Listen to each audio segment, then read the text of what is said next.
disorganized by the loss of its airports and the disruption of communications. The massed ground units of the Nazi army continued their advance.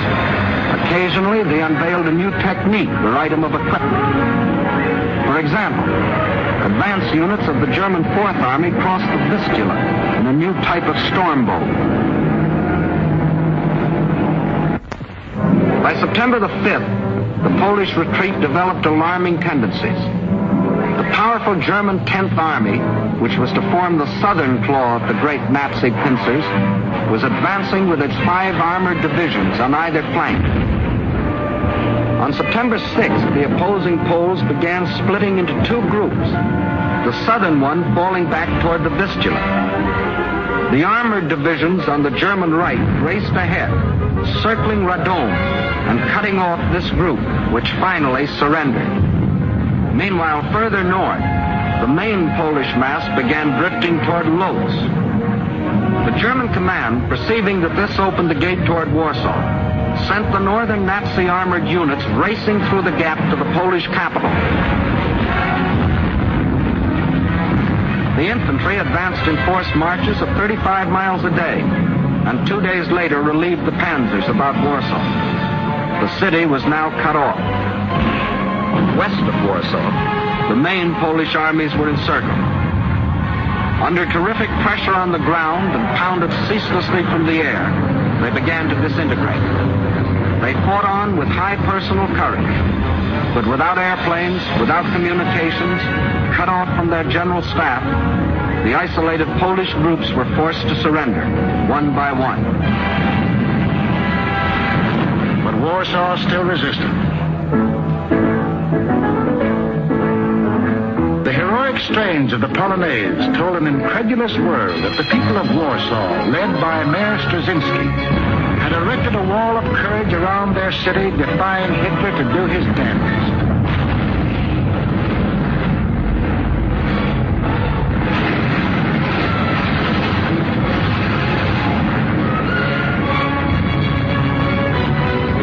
Stopped cold by the city's desperate resistance, the Nazis were forced to send for heavier artillery. The only source of such artillery was Germany's Western Front. With great secrecy, the giant 240-millimeter howitzers were towed at high speed across the highways which Hitler had built for just such purposes and set in position around Warsaw. The huge guns subjected the city to a bombardment of incredible fury, their fire concentrated on the densely populated residential areas.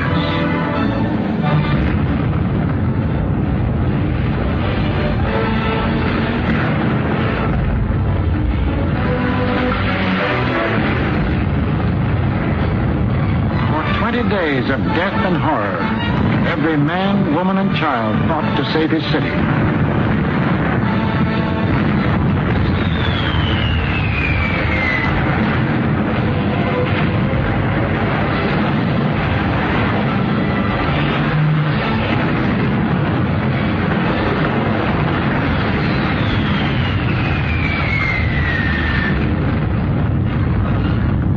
Without food or water, human endurance failed.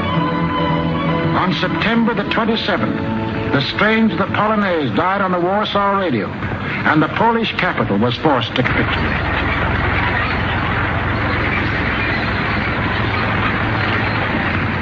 It was at an end, except here, the Westerplatte forts opposite Danzig. This small island of stubborn defiance had stood up under the fire of German warships from the first day.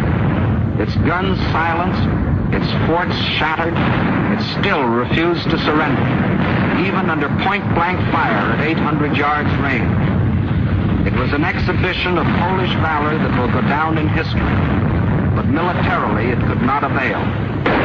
On October the 1st, the garrison at last surrendered. Surrendered to face the fate of these men, Polish prisoners being marched off to Nazi prison camps, an eventual extermination.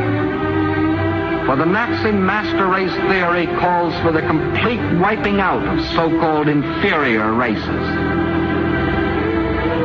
And in village after village, local Judases point out loyal Polish neighbors.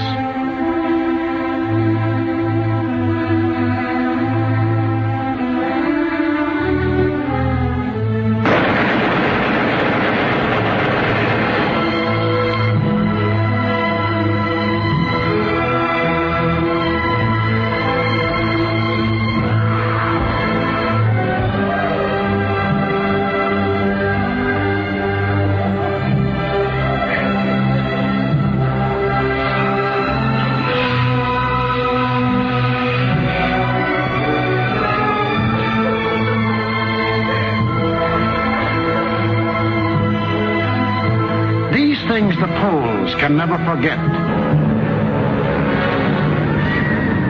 Including another one of Hitler's famous promises. Germany has concluded a non-aggression pact with Poland. We shall adhere to it unconditionally. The world now knew that a non-aggression pact with Hitler was the kiss of death.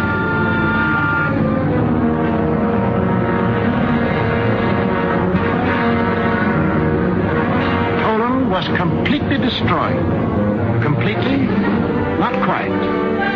During the last days of the campaign, the Russian army entered eastern Poland and took up positions along the Bug River. The two strongest armies in Europe faced each other. Hitler could decide now whether to keep on heading east or call it quits. He called it quits. Why did Hitler quit here? He had to. To continue a drive to the east would leave Germany facing the threat he had always sworn to avoid, a two-front war. How he met that threat you will see in the next film. What Hitler thought impossible was anything but.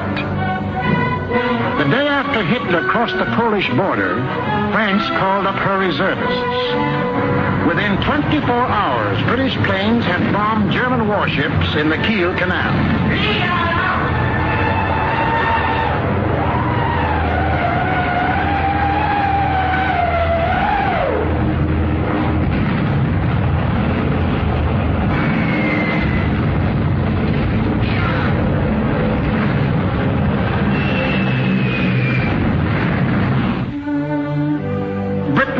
Not merely the British government, but the British people had declared war. War on Hitler and everything he stood for. The democracies did have convictions for which people were willing to stake their lives. Unprepared? Yes. But that didn't matter. For they finally realized that what was being threatened wasn't just the integrity of Poland, but the integrity of free men everywhere in the world. What tragedies, what horrors, what crimes has Hitler and all that Hitler stands for brought upon Europe and the world. It is upon this foundation that Hitler pretends to build out of hatred a new order for Europe. But nothing is more certain than that every trace of Hitler's footsteps, every stain of his infected and corroding fingers will be sponged and purged, and if need be, blasted from the surface of the earth. Lift up your heart. All will come right out of the depths of sorrow and of sacrifice. Will be born again the glory of mankind.